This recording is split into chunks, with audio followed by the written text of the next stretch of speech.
Let me ask you something. How many nights have you laid in bed, wide awake, wishing you could just turn your mind off? I know that feeling all too well, the endless thoughts, the worry, the tossing and turning. But I want to challenge you to try something simple, something ancient, and honestly, life-changing for the next 7 nights. Before you sleep, speak these words out loud. I will both lay me down in peace and sleep for you. Lord, alone, make me dwell in safety. That's a prayer written nearly 3,000 years ago in Psalm 4. Now, I don't want you to just hear this, I want you to test it. Imagine what might shift in your rest, your peace, even your perspective on life. If for 1 week you committed to this nightly rhythm of trust, welcome to the gentle Bible echoes. Today, we step into the powerful words of Psalm chapter 1 to 5, a passage that holds a life-transforming truth straight from the heart of God. This psalm is not just poetry, it's prophecy, it's prayer, and it's power. And if you stay with me till the end, I'll reveal a hidden revelation in this psalm that has the power to shift the way you see God's promises forever. If you're ready to hear the voice of God echoing through the Psalms, then stay tuned, because what's coming will stir your soul and strengthen your faith.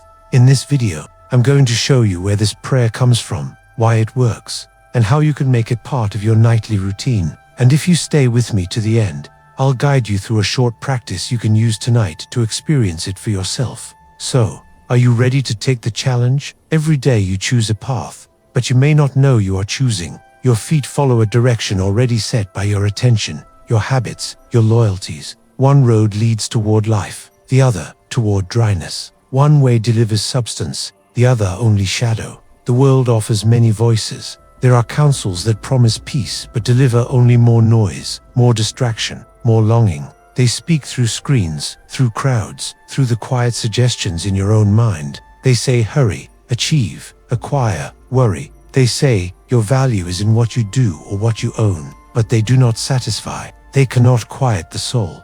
The blessed person does not walk in that counsel. They recognize the hollow ring of those voices. They turn their ear away from the noise. They choose instead to listen to a different word, a deeper truth. Their delight is found in the law of the Lord. This is not a list of rules to obey out of duty. It is an invitation to live in harmony with how things truly are. It is the voice of the one who made you, speaking about the way life works best. They meditate on it day and night. This means they return to it. They chew on it like nourishment. They let it settle into their thoughts and shape their responses. It becomes the filter through which they see the world, the compass for their decisions. This is not a burden to carry. It is a deep and abiding joy. It is the relief of finally hearing a voice you can trust. The result is a life like a tree planted by rivers of water. Its roots go down deep into what is true and lasting. It is not easily shaken by changing seasons or passing storms. Its leaves do not wither under the heat of trouble or the cold of disappointment. It is continually drawing life from a source that does not run dry. It brings forth fruit in its season, not all at once, and not always on demand, but in the right time. It yields what is good, what is nourishing, what is real.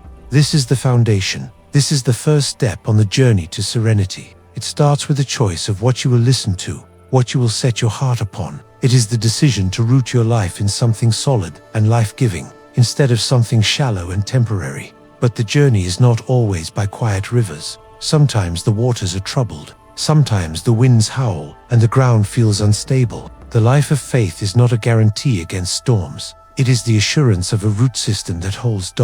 You see the news. You hear the shouting. The world feels like it is coming apart. Leaders rise and speak with loud voices. They make bold declarations. They promise new orders and greater freedoms. They set themselves against ancient ways and eternal truths. They imagine a world without boundaries, without accountability to anything higher than their own ambitions. This is the constant refrain of human history. It is the oldest story ever told. The psalmist captures their cry with stark clarity. They say, "Let us break their bands asunder and cast away their cords from us." They speak of throwing off restraint. They reject the idea of a higher authority. They want no limits on their power, no check on their will. They believe their plans are ultimate. They think their counsels are the final word, but he who sits in the heavens laughs. The Lord holds them in derision. This is not a cruel laugh. It is the response of absolute sovereignty to absolute folly. It is the sound of reality itself, dismissing a fantasy. A parent might smile at a child who declares they will rule the house.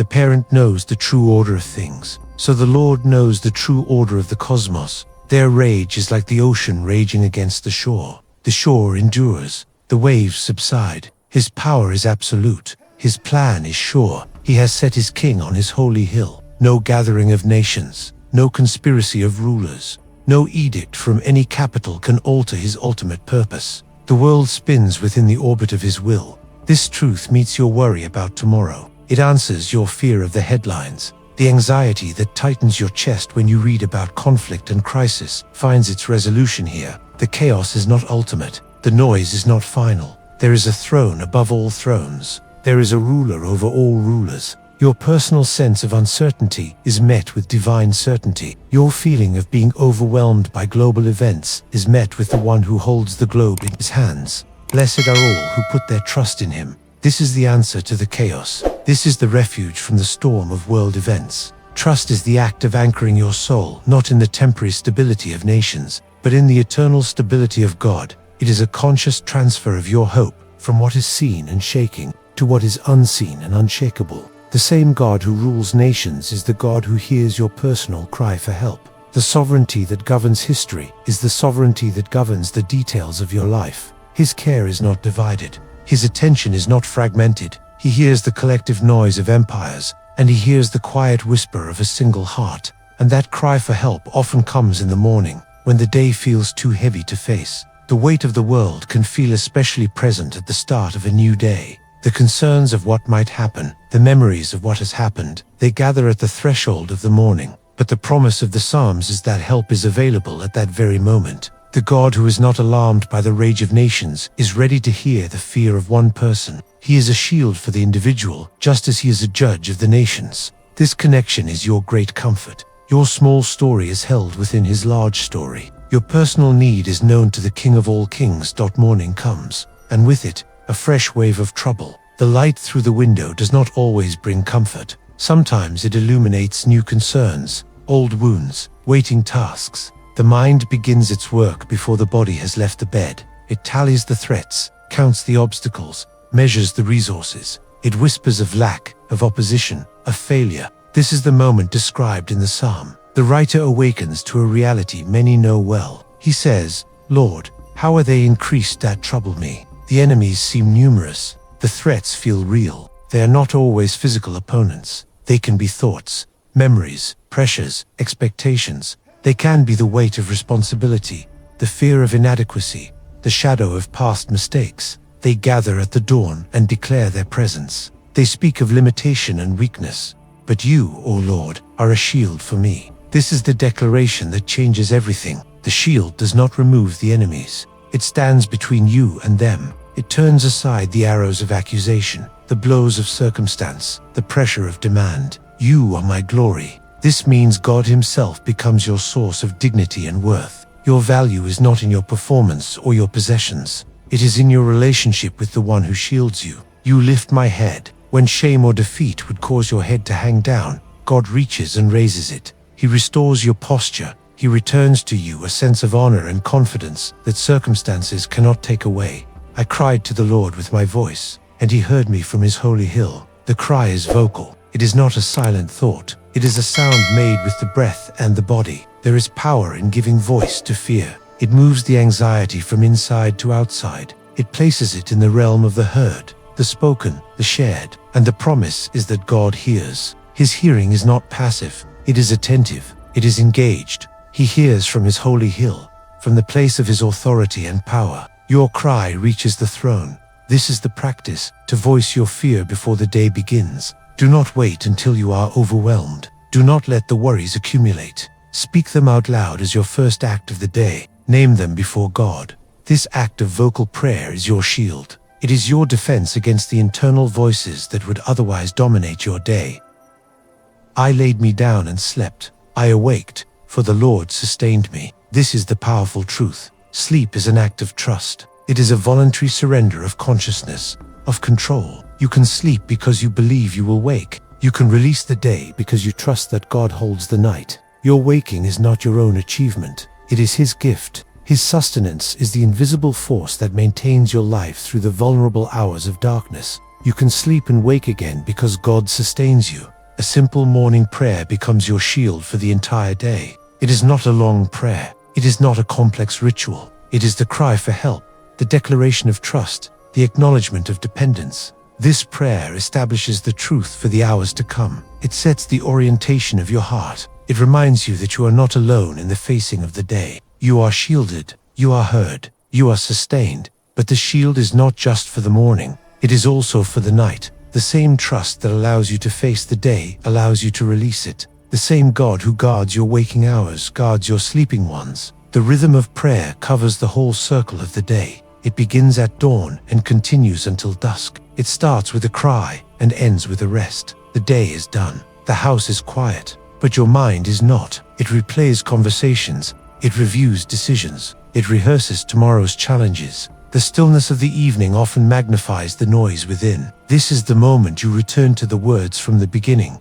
This is when you pray. These words become your anchor in the swirling thoughts. You speak them into the silence. Hear me when I call, O God of my righteousness. You address the one who defines what is right. You appeal not to your own merit, but to his character. Have mercy upon me. This is a request for kindness, for compassion, for a favorable hearing. It is an admission that you need grace to face the night. The Lord hears when you call. This is the first comfort. Your prayer does not vanish into the air. It travels to a listening ear. It is received by an attentive heart. This knowledge alone begins to quiet the soul. The sense of being heard is a powerful antidote to anxiety. You are not speaking into a void. You are communicating with a person who cares. Stand in awe and sin not. The psalm instructs you to shift your focus. The word awe means to tremble, to be moved. It is the proper response to encountering the holy. It is to consider who God is. This act of awe displaces the cycle of worry. It puts your problems into a larger, truer perspective. And sin not. The turmoil of the night often leads to wrong turns of the mind. It can breed resentment, fear, or despair. The command is to arrest that progression, to refuse to let your thoughts travel down those dark paths. Commune with your own heart upon your bed, and be still. This is the internal dialogue you are to have. It is not a dialogue of panic, but of reflection. You are to speak truth to yourself. You are to recall what you know about God. You are to remember his past faithfulness. And then, you are to be still. This is a conscious cessation of striving. It is a letting go of the need to figure everything out before sleep comes. It is a surrender of the illusion of control. Offer the sacrifices of righteousness. In the old way, a sacrifice was something valuable given up. The night requires its own sacrifices. You sacrifice the desire to solve unsolvable problems. You sacrifice the need to have the last word in an argument. You sacrifice the right to hold on to worry. These are acts of righteousness because they align with trust. And put your trust in the Lord. This is the final movement. It is the active placement of your confidence. You transfer the weight of your cares from your own shoulders to his dot. This entire process leads to a declaration. You can say, I will both lay me down in peace and sleep. This is a statement of intention. It is a choice you make before your body obeys. You choose peace. You choose sleep.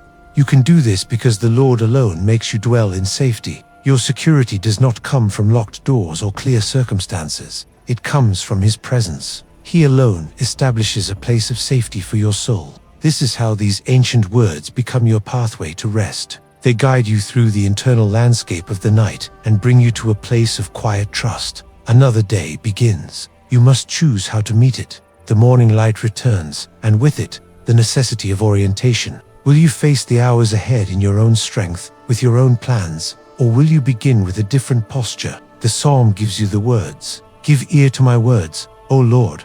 Consider my meditation. This is not a casual remark. It is a deliberate presentation of your inner life to God. You asked him to listen not only to your spoken words, but to the silent thoughts that swirl beneath them. You invite him into the place where your anxieties and hopes reside before they are fully formed into language. This is an act of profound trust. It is the opposite of hiding.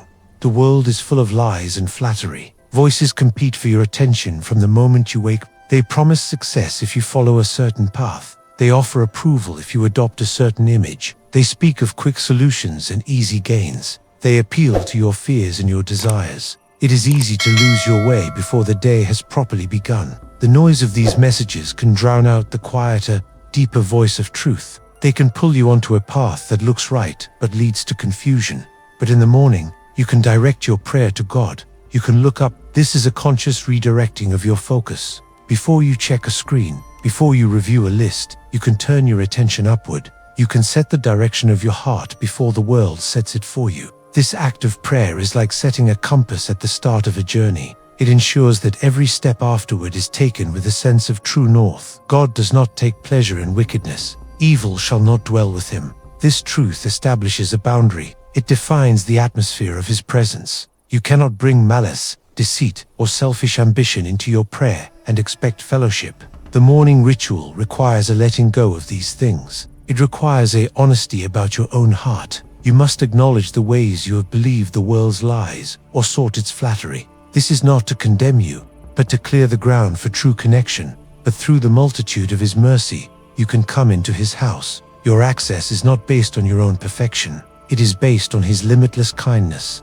His mercy is the door through which you enter. It covers your failings. It welcomes your imperfect efforts. It receives your sincere prayer even when it is mixed with doubt or weakness. Because of mercy, you can stand in his presence without fear. You can bring your whole, messy self to the start of the day and know you are accepted. Lead me, O Lord, in your righteousness. Make your way straight before my face. This is the core of the morning prayer. It is a request for guidance. You ask not merely for a successful day, but for a righteous one. You ask not for an easy path, but for a clear one. You ask God to make the right way obvious. You ask him to remove confusion and ambiguity. You surrender your own plans and ask him to superimpose his. You want to see the world through the lens of his character, not your own limited perspective. This simple morning prayer becomes your guide. It is your request for a straight path through a crooked day. It is the verbal commitment to follow rather than to lead. It is the daily realignment of your will with his. You seek guidance because you trust the guide. You believe his way is better than yours. You believe his detour is more accurate than your guesses. This trust is what makes the prayer effective. It transforms the morning from a time of anxiety into a time of commissioning. There are wounds that no one else can see. They ache in the quiet moments. They surface when defenses are down. They are the hurts that do not show on the surface, the griefs that shape the inner world. This is the territory of the 6th Psalm. It does not speak of external enemies but of internal collapse. The prayer begins with a plea for gentleness. O Lord, rebuke me not in your anger, neither chasten me in your hot displeasure. The one praying does not ask to avoid correction altogether. They ask for it to be tempered with mercy. They fear the full force of divine judgment. They know their own fragility. They understand they could not withstand it. This is a prayer born of deep anguish. The soul feels raw and exposed. It is the cry of someone who has reached the end of their own resources. The pain is not theoretical. It is physical. It is emotional. It is spiritual. The words that follow give voice to this complete depletion. Have mercy upon me, O Lord, for I am weak. The admission of weakness is the starting point. There is no pretense of strength, no attempt to appear capable. It is a naked cry for help from a place of acknowledged incapacity. Heal me, for my bones are vexed. The trouble goes down to the bone. It is not a surface irritation. It is a foundational shaking. The very structure of the person feels disturbed. My soul is also sore, vexed. The inner self is in turmoil. The center does not hold. The emotions are in upheaval. The thoughts are in chaos. The question that follows is one of the most honest in all of Scripture. But you, O Lord, how long? This is the cry of impatience mixed with faith. It is the acknowledgement that God has not yet acted, and the waiting is unbearable. It is the question of a heart that believes God can help but wonders why he delays. It is the sound of endurance wearing thin. The psalmist is weary with groaning. The effort of carrying the pain is exhausting. Every night, he washes his bed with tears. The place of rest becomes a place of weeping. The dark hours are spent in sorrow. The pillow is wet with grief. This is a picture of profound loneliness. The pain is so intense it must be expressed physically. The tears are the only language left. But then, a shift occurs, a turning point. There is no change in circumstances. The external facts remain the same. The change happens inside. The one praying moves from describing their pain to declaring God's character. They remember who they are talking to. They recall his faithfulness. They shift their gaze from their weeping to his listening. The Lord has heard the voice of my weeping. This is the breakthrough. The tears are not wasted. They are not lost. They have a voice. They communicate a depth of feeling that words cannot capture, and God hears them. He understands the language of suffering. The Lord has heard my supplication. The formal prayer is also received. The spoken request is registered. Both the articulate and the inarticulate parts of the cry are met with divine attention. God receives your prayer. Even in your deepest sorrow, He is attentive. He does not turn away from your grief. He does not dismiss your pain as insignificant. He leans in to listen. He receives the full weight of your lament. This validation of grief is the first step out of the darkness. To be heard is to be comforted. To be acknowledged is to be strengthened. The loneliness of suffering is broken by the presence of a listener. The feeling that you are alone with your pain is dispelled by the knowledge that God is with you in it. And from that place of being heard, you can begin to trust in a justice beyond your own. When your internal world is in order, you can better engage with external wrongs. The assurance that God hears your personal cry prepares you to trust Him with larger matters of fairness and judgment. The comfort received in private becomes the foundation for confidence in public. When you are wrongly accused, the desire for justice can consume you. It becomes a fire in your chest. It burns day and night. You replay the words. You plan your defense. You imagine the confrontation. This internal turmoil is the battlefield described in the 7th Psalm. The prayer begins with a declaration of trust made in the face of active pursuit. O Lord my God, in you do I put my trust. This is the foundation. Before any defense is mounted, the heart must be anchored. Save me from all them that persecute me. The request is direct. It names the threat. It asks for deliverance from specific people causing specific harm.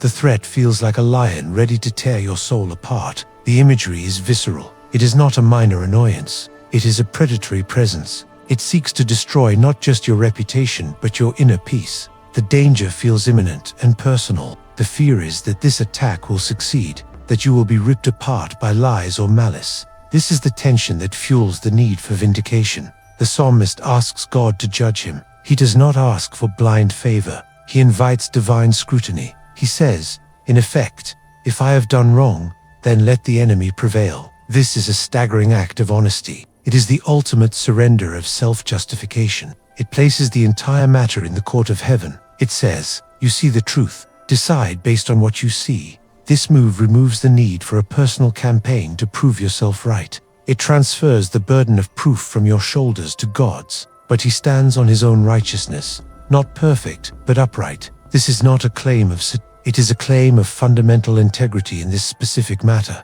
It is the assertion that His hands are clean regarding this accusation. He has not repaid evil for evil. He has not betrayed a trust. He has walked in accordance with the truth as He knows it. This confidence allows him to stand before God and ask for a verdict. He is not hiding. He is not making excuses. He is presenting his case based on the facts of his conduct. God is a just judge. This is the core belief that makes the entire appeal possible. The character of God is the guarantee of a fair hearing. He does not show partiality. He is not swayed by lies or popular opinion. He sees the heart. He weighs the motives. He knows the full story from every angle. His judgment is perfect because His knowledge is perfect. His verdict is final because His authority is absolute. God is angry with the wicked every day. His anger is not a random outburst. It is a consistent, righteous response to evil. It is His settled opposition to all that destroys and corrupts. This anger is the assurance that wrongdoing will not have the final word. The malicious accuser, the deceitful enemy, operates under the constant disapproval of heaven. Their actions are seen and known. His defense is of God, who saves the upright in heart. The ultimate vindication does not come from winning an argument on earth. It comes from God Himself. He becomes the defender. He steps in to protect and to save. He acts on behalf of those whose hearts are oriented toward Him. The salvation here is not just from physical danger, but from the spiritual and emotional devastation of injustice. It is the preservation of the soul from the poison of bitterness and the exhaustion of self-defense. You can stop striving for your own vindication. Ultimate justice rests with God. This truth is a release. It is the permission to lower your fists. It is the freedom to stop trying to control how others see you. You can entrust your name, your reputation, and your case to the one who judges righteously. You can let go of the need to have the last word because you know God will have the final word. This trust is a release from the anxiety of confrontation, the constant mental rehearsal of what you will say, the fear of the next encounter, the pressure to prove your point. These weights are lifted. You are no longer carrying the burden of being your own lawyer and judge. The energy spent on defense is freed for other things. The mind is quieted. The heart finds rest. When you release that burden, your eyes can lift from your problems to something much, much larger. Your perspective shifts from the narrow confines of your personal conflict to the vast expanse of God's cosmic rule. The issue that consumed you becomes smaller against the backdrop of His eternal purposes. This elevation of sight is itself a form of deliverance. It is the beginning of a peace that does not depend on earthly outcomes. Step outside. Look up at the night sky. Let your eyes adjust to the darkness. See the pinpricks of light, the vast expanse, the silent movement. This is the canvas of the 8th Psalm. The prayer begins with a declaration that rises from the earth to the heavens. O Lord, our Lord, how excellent is your name in all the earth. The name represents the character, the reputation, the essence of God. His excellence is not confined to a temple or a text. It is displayed in every corner of the creation. It is written in the mountains and the oceans, in the deserts and the forests, but it is most profoundly declared in the canopy of the night. Your problems feel immense. They fill your vision. They demand your attention. They convince you of their ultimate importance. But the universe is vaster still. The scale of what you see overhead recalibrates your internal measurements. The worries that felt like mountains become grains of sand. The conflicts that seemed eternal become momentary. The self-importance that drives so much anxiety is quieted by the sheer immensity of space. You are a single life on a single planet, orbiting a single star, in a galaxy among billions. This fact does not diminish you. It situates you. It gives you your true coordinates in reality.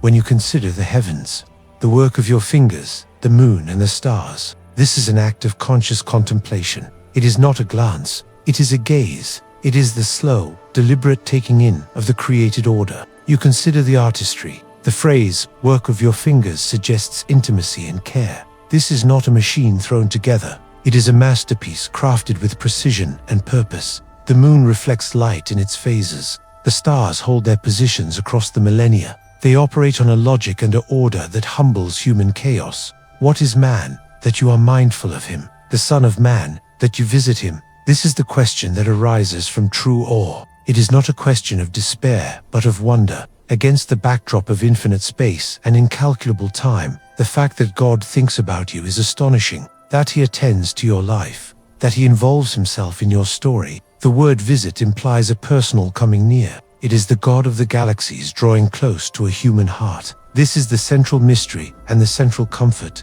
You are small, yet you are not insignificant. Your physical size is a fact. Your lifespan is a breath, but your value is not determined by your dimensions. It is assigned by your Creator. Your significance is derived from His attention. He is mindful of you, therefore you matter. Your life has meaning because it is known to Him. Your joys are noted. Your sorrows are seen. Your prayers are heard. This is the foundation of human dignity, for you have made Him a little lower than the angels and crowned Him with glory and honor. This is the divine elevation of humanity. You are placed in the order of creation just below the heavenly beings. You share in a reflected glory. You are given honor. This is your inherited status as an image bearer of God. It is not earned. It is bestowed. It is the reason you can stand under the stars and not be crushed by them. You are a royal creature in a vast kingdom.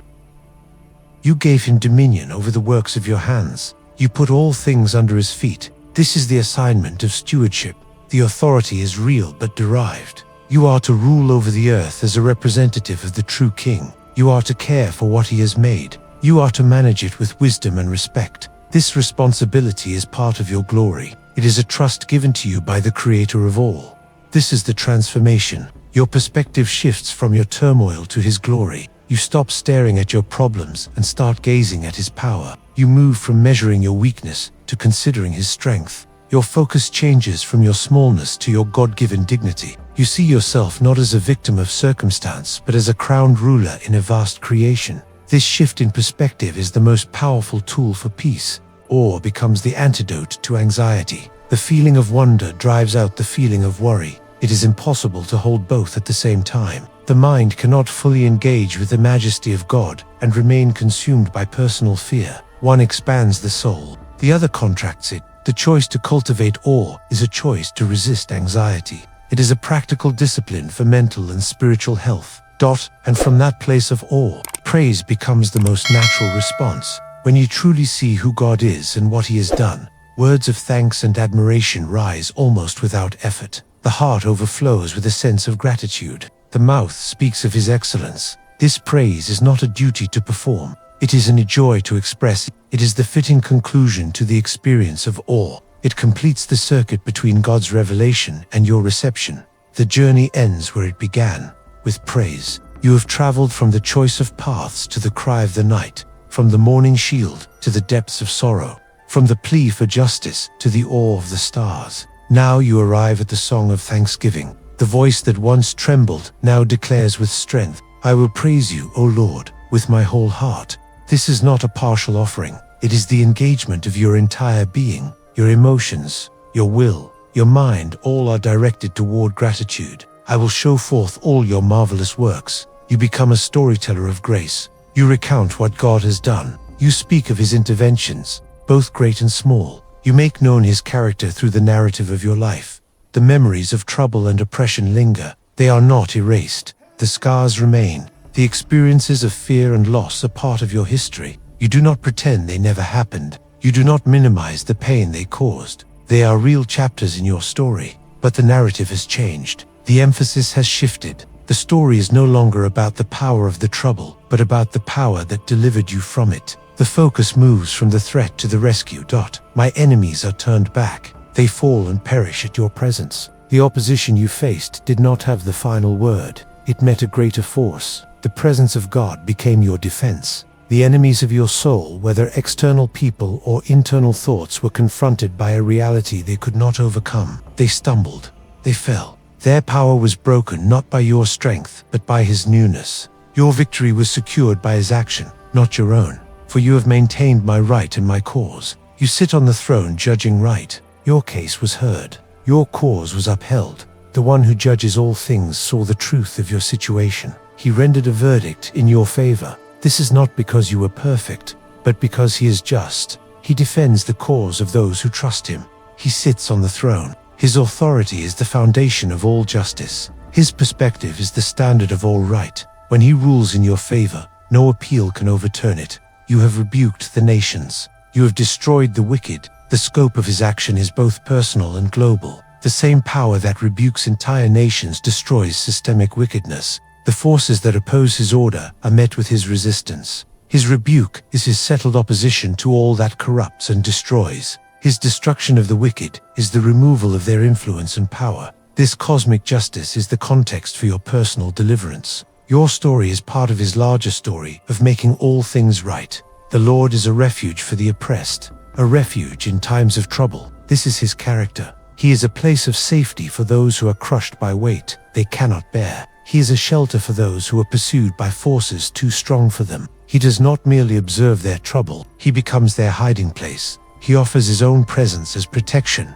The refuge is not a location but a relationship. It is knowing that you are with Him, and therefore you are safe. Those who know your name will put their trust in you. To know His name is to understand His character. It is to experience His faithfulness. It is to learn that He is who He says He is. This knowledge produces trust. It is the natural result of repeated encounters with His goodness. You trust Him not because you have to, but because you have come to know that He is trustworthy. Your confidence is built on the solid ground of experience. The journey culminates in this confident praise. You have moved from fear to faith. You have traveled from turmoil to trust. The anxiety that once gripped you has been replaced by assurance. The worry that consumed your thoughts has been displaced by worship.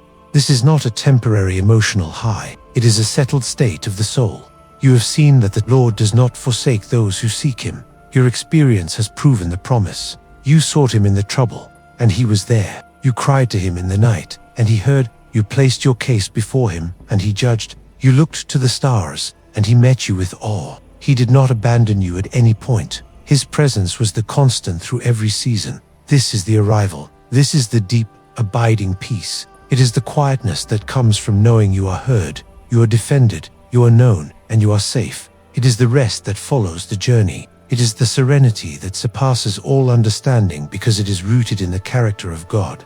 Look back at the path you have walked through these psalms. Trace the steps in your mind. See how they connect. Notice the progression. It began with a choice, a decision to delight in God's law. This was the foundation, the first step onto the solid ground of trust. It was the conscious turning from the noise of the world to the truth of God. This choice set the direction for everything that followed. Life is not always peaceful. The Psalms do not pretend that it is. They are honest about the struggle. They acknowledge the reality of fear, chaos, and sorrow. They give voice to the full range of human experience. They do not offer a shallow promise of constant calm. Instead, they provide a way to navigate the storms. They are tools for the difficult journey, not escapes from it. You navigated fear of external chaos. You saw the nations rage and the leaders conspire. The world felt unstable. The news brought anxiety. The psalm gave you a perspective larger than the headlines. It reminded you that God sits enthroned above the chaos. His power is absolute. His plan is sure. This truth became an anchor for your soul when the waters were troubled. You cried for personal protection. You faced specific threats. You felt the pressure of opposition. The prayer for a shield became your morning ritual. You learned to voice your fear before the day began. You declared that God was your defense. You placed your trust in His ability to guard your life. This practice shifted your focus from the size of the threat to the strength of your protector.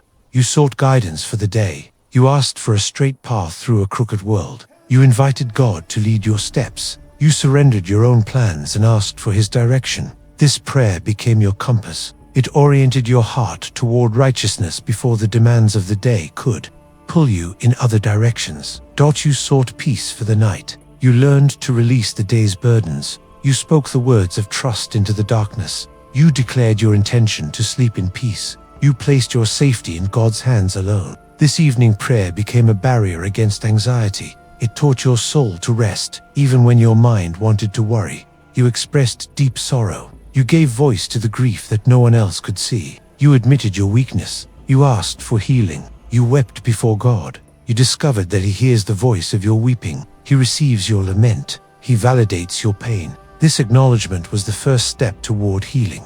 You placed your hope in divine justice. You stopped striving for your own vindication. You transferred your case to God's court. You trusted Him to judge rightly. You released the burden of defending yourself. This act of trust freed you from the anxiety of confrontation and the poison of bitterness. That you were lifted from your grief to gaze upon the stars. Your perspective shifted from your internal turmoil to God's cosmic glory. You considered the heavens and remembered your place in creation. You saw your smallness and His greatness. This awe became the antidote to your anxiety. It quieted your soul with the magnitude of His power and the intimacy of His care. And you ended with wholehearted praise. Your journey culminated in gratitude. You moved from fear to faith. You traveled from turmoil to trust. Your voice that once trembled now declared God's excellence with confidence. You became a storyteller of His marvelous works. This is the comforting continuity. God's presence is the constant through every stage. He was there at the beginning. He was there in the chaos. He was there in the fear. He was there in the guidance. He was there in the night. He was there in the sorrow. He was there in the justice. He was there in the ache. He never left. His faithfulness was the thread that tied every experience together. Each psalm is a way. Each one is a prayer for a different need. They are not isolated cries. They are connected stations on a single journey. They mark the path from distress to deliverance, from questioning to quietness, from pleading to praise. They provide the language for every season of the soul. Now, how do you make this journey your own? This is not just history. This is a practical toolkit for your life. The words we have walked through are not meant to be studied from a distance. They are meant to be woven into the fabric of your daily existence. They are designed for your mouth, your mind, your moments of need. They are living words for living people. The Psalms are meant to be spoken, prayed, and meditated upon. They are not a text to analyze, but a language to adopt. Their power is released when they move from the page to the breath. When you give them voice, you participate in an ancient conversation. You join your story to a much larger story. It can feel daunting to know where to start. The volume of material seems overwhelming. The depth of emotion feels intimidating. The question arises, how can these ancient prayers possibly fit into my modern life? The answer is found in a simple rhythm, a daily practice of turning to the right words at the right time. Begin with the morning. Let Psalm 5 be your guide. As your eyes open and your mind engages, direct your prayer to God. Before you check your phone, before you plan your day, speak these words. Give ear to my words, O Lord. Consider my meditation. This sets your intention. It establishes the primary relationship of your day. It makes your first communication one of dependency and trust. It is the act of looking up before looking around. Throughout the day, recall Psalm 1. As you make decisions, as you listen to advice, as you choose your path, remember the two ways. Choose which counsel you will walk in. Ask yourself, does this thought, this action, this plan align with the law of the Lord? Is it drawing life from a deep river, or is it following the noise of the world? This constant, gentle recollection becomes a filter for your choices. It keeps you on the blessed path. When news overwhelms, remember Psalm 2. When the headlines shout of conflict and chaos, when the world seems to be unraveling, recall that God is still on his throne. The nations rage, but he who sits in the heavens laughs. His plan is sure, his power is absolute. This truth is your anchor in the storm of global events. It prevents the anxiety of the world from becoming the anxiety of your soul. When a specific fear arises, claim Psalm 3. When a threat becomes personal, when a worry takes a name, declare that the Lord is your shield. Say aloud, but you, O Lord, are a shield for me, my glory and the lifter of my head. This verbal claim is your defense. It names God as your protector in the face of a specific fear. It transfers the burden of your safety from your shoulders to his dot as evening falls. Return to Psalm 4. When the day is done and the mind begins to race, speak the words of peace. Let this be your nightly declaration. I will both lay me down in peace and sleep. For you alone, O Lord, make me dwell in safety. This is not a hope. It is a decision. It is the act of entrusting the night to the one who never sleeps. These ancient words become your own through repetition and trust. You do not master them by understanding them perfectly. You make them yours by using them consistently. They sink from your head to your heart through the rhythm of daily practice. They shape your thinking. They form your responses. They become the native language of your soul. The rhythm itself becomes a source of strength. The daily return to these prayers creates a structure of peace. It builds a habit of trust. It provides a predictable pattern in an unpredictable world. The repetition is not empty. It is formative. It teaches your spirit to default to faith instead of fear. But the most powerful application is reserved for the stillness of night. I began with a challenge. I return to it now. The invitation stands. The opportunity remains. This is where theory meets practice. This is where ancient words become present help. For 7 nights, speak the words of Psalm 4-8. Let this be your experiment. Let it be your nightly discipline. Do not skip a night. Do not make exceptions. Commit to the full week. See what happens. Observe the shift. Notice the change. This is not a complex ritual. It is a simple repetition of trust. Your mind will resist. It will want to replay the day's problems. It will present you with a list of concerns. It will argue for the necessity of worry. It will insist that you must solve everything before you sleep. This resistance is normal. This is the habit of anxiety asserting itself. This is the well-worn neural pathway demanding to be used. Do not argue with your thoughts. Simply speak the prayer. You do not need to win a debate with your worry. You do not need to convince yourself that everything is fine. You only need to voice the words. Let the prayer be your response to the resistance. Let it be your answer to the noise. I will both lay me down in peace and sleep. Declare it as an act of will. Say it out loud. Let your ears hear your own voice speaking truth. This is not a feeling you wait for. It is a decision you make. You choose peace. You choose sleep. You declare your intention to rest regardless of circumstances. This declaration is powerful. It shapes reality. For you, Lord, alone make me dwell in safety. Place your trust outside of yourself. Acknowledge that your security does not come from your own vigilance. It does not come from locked doors or favorable conditions. It comes from God's presence. He alone establishes safety. He alone provides protection. This statement transfers the burden of your security from your shoulders to his dot. This is not magic. It is an act of faith. It is redirecting your focus. You are not manipulating spiritual forces. You are exercising trust. You are choosing to focus on God's character rather than your circumstances. You are shifting your attention from what worries you to who holds you. This redirection is the essence of faith. The repetition builds a new neural pathway. It teaches your soul to rest. Each time you speak these words, you strengthen the connection between bedtime and trust. You create a habitual response to the cue of darkness. You train your mind to default to peace instead of panic. This neurological rewiring is the physical manifestation of spiritual discipline.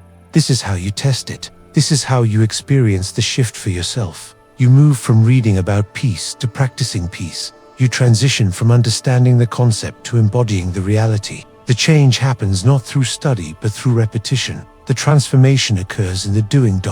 You move from hoping for peace to declaring it. Hope is passive. Declaration is active. Hope waits for circumstances to change. Declaration changes your response to circumstances. Hope looks for external conditions to improve. Declaration establishes an internal condition regardless of externals. This movement from hope to declaration is the crucial shift. Now, let us practice together, right now. You do not have to wait until tonight. You can begin this moment. You can speak the words where you are. You can start building the pathway now. Let your voice form the sounds. Let your ears receive them. Let your heart absorb them. This is not a rehearsal for later. This is the actual practice. This is the real thing. Find a comfortable position. Close your eyes if you wish. Let your body relax into the surface beneath you. Release the tension in your shoulders. Unclench your jaw. Let your hands rest peacefully. We will walk through a short practice based on our journey through the Psalms. This is not merely an exercise.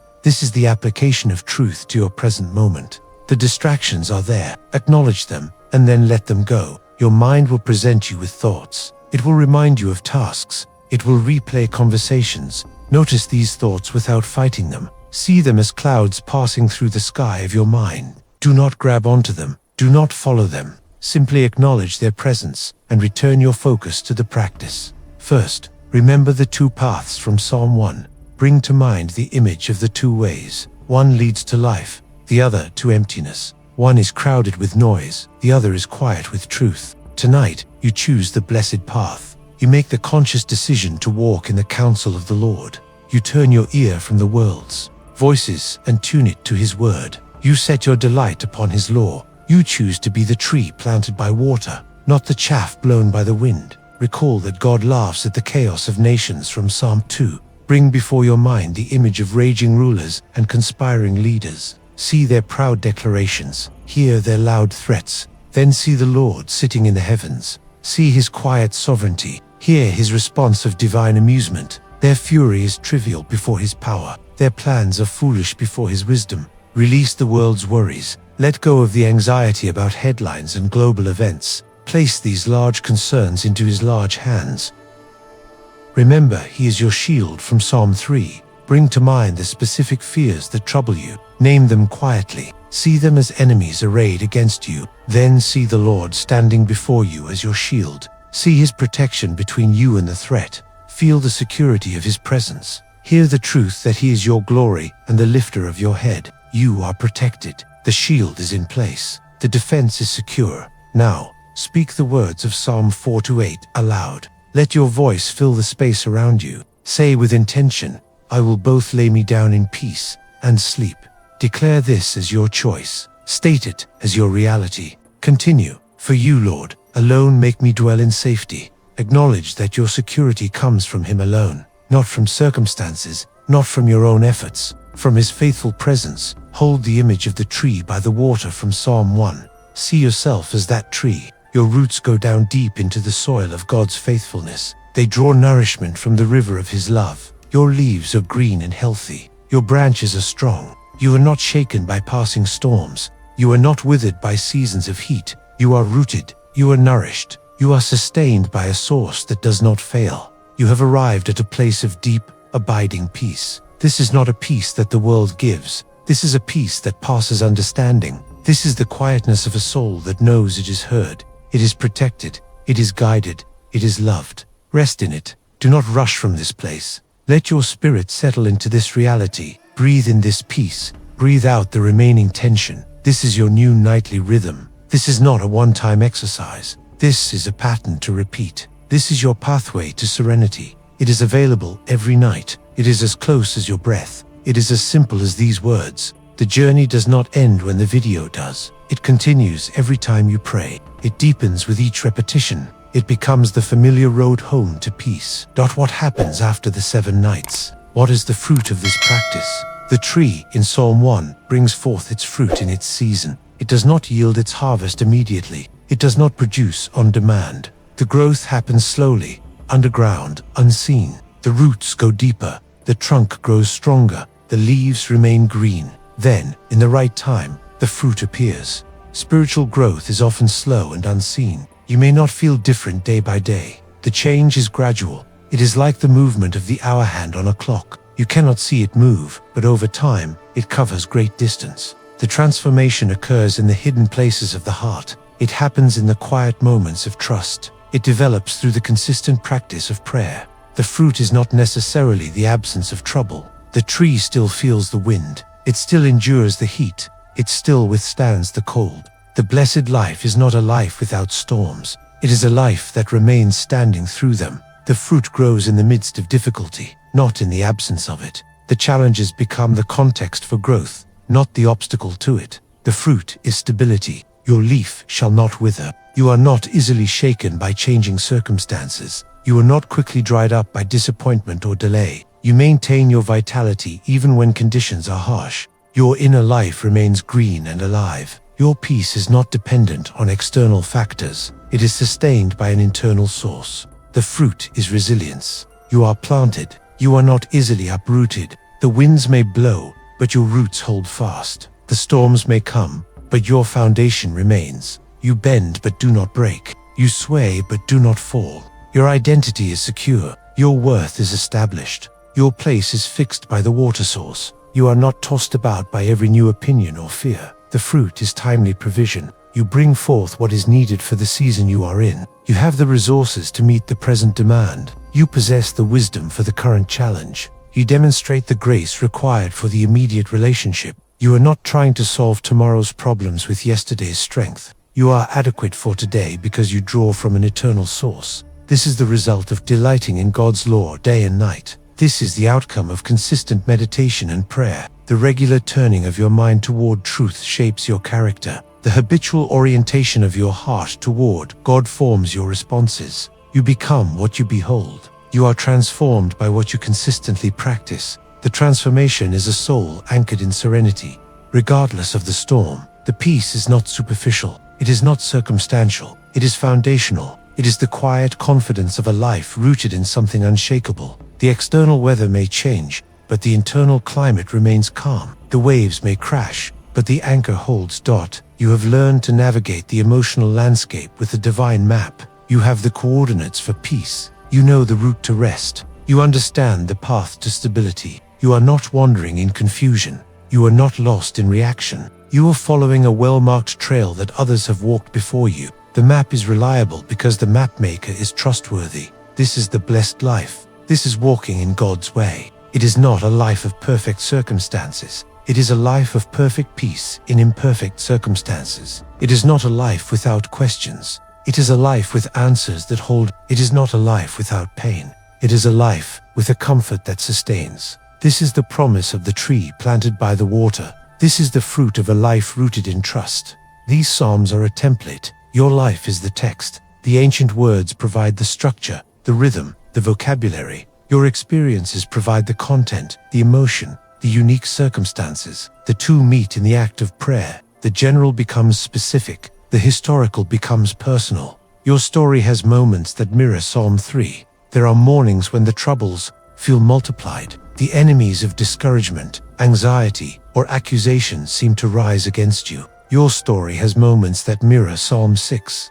There are nights of deep sorrow, when your bed is washed with tears, when your bones feel vexed, when you cry out, "How long, O Lord?" Your story has moments that mirror Psalm 8. There are instances of profound awe, when you look at the stars and feel both small and significant, when you wonder that God is mindful of you. You may not have the words for your own fear or sorrow. The emotion is deep, but the language is shallow. The pain is real, but the expression is inadequate. You feel the weight but cannot articulate it. You know the need but cannot form the request. This is a common human experience. We often suffer from a poverty of expression. The Psalms give you a language for prayer when you have no words of your own. They provide the grammar for grief. They offer the syntax for supplication. They supply the vocabulary for vindication. You do not need to invent a new language. You can use an old one. The words are tested. They have been spoken by millions before you. They have stood the test of time and trial. You can take their words and make them your prayer. This is not plagiarism. It is participation. It is joining your voice to a great chorus that has been singing for centuries. You take the general confession and apply it to your specific failure. You take the general praise and attach it to your specific blessing. The words remain the same, but the heart behind them is yours alone. Write your own psalm. Take a pen. Open a journal. Do not worry about poetry or perfection. Worry about honesty. Name your fears like Psalm 3. Be specific. Identify the enemies that trouble you. Are they financial worries, relational tensions, health concerns? Name them before God. Voice your lament like Psalm 6. Do not soften your grief. Describe your pain. Express your confusion. Ask your how long question. God is not afraid of your honesty. Express your awe like Psalm 8. Describe what amazes you about God's world. Write about the night sky, the mountain peak, the newborn child. Marvel at his creation and your place in it. Declare your praise like Psalm 9. List the ways God has been your refuge. Recount his acts of deliverance in your life. Tell of his righteousness and justice. This makes your faith personal. It moves belief from theory to experience. It transfers truth from the head to the heart. Writing your own psalm forces you to engage with God intentionally. It requires you to reflect on your actual life, not some idealized version of it. It makes your relationship with God real because it is rooted in your reality. God hears your unique cry, spoken through the timeless words of Scripture. He understands the particular fear behind the general prayer. He knows the specific sorrow within the ancient lament. Your personal story is heard within the grand story of redemption. Your individual need is met within his universal provision. Your journey to serenity is uniquely yours, yet guided by an ancient path. No one else has your exact combination of experiences, temptations, and triumphs. Your walk with God is singular, but the path you walk is well trodden. The footsteps of saints and poets and ordinary believers have worn a clear trail through the wilderness of human experience. You are both an original and a follower. This is the gift of the Psalter. It gives you words when you are wordless. It gives you form when you are formless. It gives you company when you are alone. It assures you that your deepest emotions have a place in prayer. Your fear, your doubt, your anger, your joy, all can be brought to God through the language of the Psalms. They sanctify the full range of human experience and make it an offering to God. The book of Psalms contains 150 chapters. We have only explored 9. We walked from the choice of paths to the cry of mercy, from the morning shield to the evening peace. We considered the divine justice and the cosmic glory. We ended with a song of thanksgiving. But this is not the end. It is barely the beginning. A door has been opened. A path has been revealed. You have seen only the first few steps of a much longer road. There is so much more comfort to be found. There is so much more guidance waiting for you. The Psalms you have not yet read hold wisdom for moments you have not yet faced. They contain prayers for joys you have not yet celebrated and for sorrows you have not yet endured. The well is deep. The water is plentiful. You have taken a few drinks. There is an ocean remaining. I invite you to continue the exploration on your own. Do not let this video be the conclusion of your engagement with these prayers. Let it be the introduction. Take the book in your hands. Open it each day. Read one psalm. Let it be your meditation. Do not rush through it. Read it slowly. Read it aloud. Let the words sit in your mind. Let them settle in your heart. Consider what they say about God. Consider what they say about you. See how they connect to your life. See how they speak to your current circumstance. Is it a season of praise? There is a psalm for that. Is it a time of lament? There is a psalm for that. Is it a moment of confusion? A period of waiting? A need for forgiveness? There is a psalm for that. Let it guide your prayer. Use the words you read as the starting point for your own conversation with God.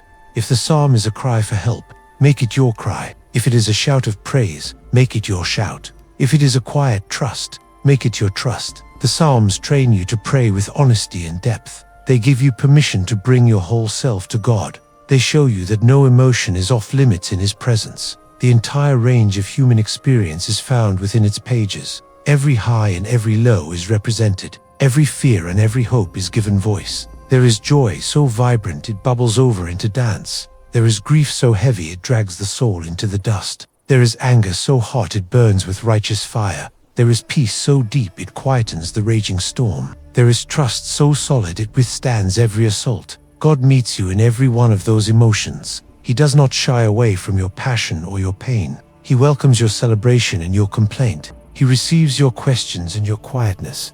He is the God of the mountaintop and the valley. He is the Father of the prodigal and the faithful. He is the King of the battle and the peace. His presence is not conditional on your mood. His attention is not limited to your praise. He listens to your weeping with the same care he listens to your singing. This is the great comfort of the Psalms. They assure you that wherever you are, God is there with you. However you feel, you can bring it to him. This is not a finish line. It is a starting point for a lifelong journey. You have not completed a course. You have begun a walk. The path of the blessed is walked one day, one prayer at a time. There is no shortcut. There is no instant arrival. There is only the daily choice to delight in God's law. There is only the regular practice of turning your heart toward him. There is only the consistent rhythm of morning guidance and evening peace. This is how the roots go deep. This is how the tree grows strong. This is how the fruit appears in its season. The journey is the destination. The walking is the arriving dot. Now, go in peace. Take what you have received and put it into practice. Let the words of Psalm 4 be on your lips tonight. Let the prayer for peace be your declaration. Let the trust in God's safety be your confidence. May your rest be deep. May your sleep be sweet. May your waking be joyful. The journey continues. The path is clear. The guide is faithful. Walk on. You began this video seeking rest. You end it with a tool for peace that has endured for millennia. The journey from turmoil to tranquility is not a mystery. It is a path laid out in Scripture, a path of trust, prayer, and awe. Do not merely hear these words. Put them into practice tonight. Speak the prayer. Test the promise. As has been wisely said, our hearts find their rest in God alone. May the God of all comfort grant you the serene rest you seek.